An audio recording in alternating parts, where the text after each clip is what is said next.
I think it might be hard to listen to, so please bear with me. She's young and she got a pretty face, she got a tough persona. She don't mess with the petty things, she got a pretty smile. And her shoes, she's walked 1,000 miles. Happiness is the best mask to hide the wow, cause behind the scenes are things you'll never see. Cause that pretty smile is the best way to hide those dark things. She lost her dad when she was 10 and she's 16 now. She had to raise herself cause her mom was never around. Her mom, she slept around men in and out the house. Every man that came through, they just put the money down. One night, she didn't hear her mom lock the door behind her when the man left. Instead, she heard the door open and the silhouette just came through and she asked, "Mom, is that you?" No voice and response, and the silhouette got closer. He threw himself on her, she screamed as he tried to hold her. She wasn't strong enough, there's nothing she could do. She cried as he took advantage. She felt the wounds. When he finished, he left. She called for her mom, but the silence had her deaf. She walked into her room, she couldn't believe her eyes. He took advantage, killed her, no time to say goodbye. No time to say goodbye.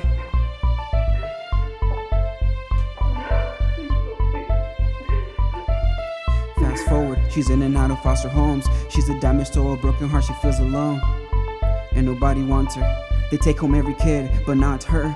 And at school they be picking and chasing her because she's different. And the light she had inside her, they don't see it cause it's dead. And one day she was walking and she bumped into somebody. He got down to help her, their eyes met, he got wobbly. It was like a fairy tale, sending each other them letters in the mail. She didn't have a man in her life, so she fell fast. Nobody made her feel the way he did, she was sure to last.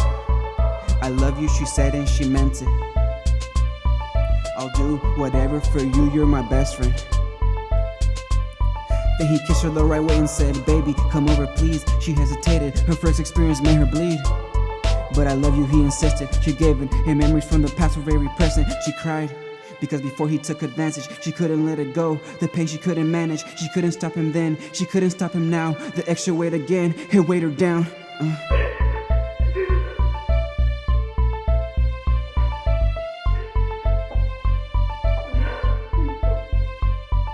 The next day she felt a difference. He wasn't as persistent. They didn't talk at all, they weren't talking or texting. She didn't understand and didn't really get it. She gave him everything last night, so where was the commitment?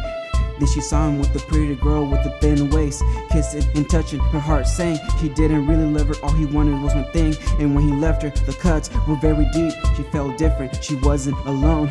Dash dash, the pain went down to her bones. She's pregnant, how she's gonna deal? In denial, is this really real?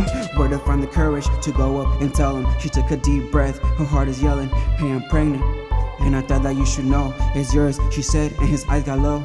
He panicked, but his demeanor didn't show it. And this is where his actions reached the lowest. "Baby, I love you," he said, "I wanna try us again." He took her hand and said, "Here is the plan, we are young and we have a whole life ahead. If you're bored, then maybe we can have another chance." She thought they had a chance, so she did it. And now an angel is watching her brother and she regrets it. The guilt, it kept her up at night. And one night he called and said goodbye. He couldn't look her in the eye, he used her. Couldn't even tell her face to face, what a loser. Now she's drowning in depression, guilty as ever. Dark gray skies is the only weather. She's alone in her room with demons in her ear. She's crippled by the pain, her face is full of tears. She was used, mistreated, abused. In the game of life, she would always lose. She couldn't take the pain, the gun in her hand. It seems like happiness had gotten up and ran. Do I do it? She had her fingers on the trigger. The demon said, "Like your mom, you're only good for pleasure." She looked up to the sky and said, "My child, I love you." When the baby died, she did too. Bang. Some people, they might be fighting battles that we know nothing about.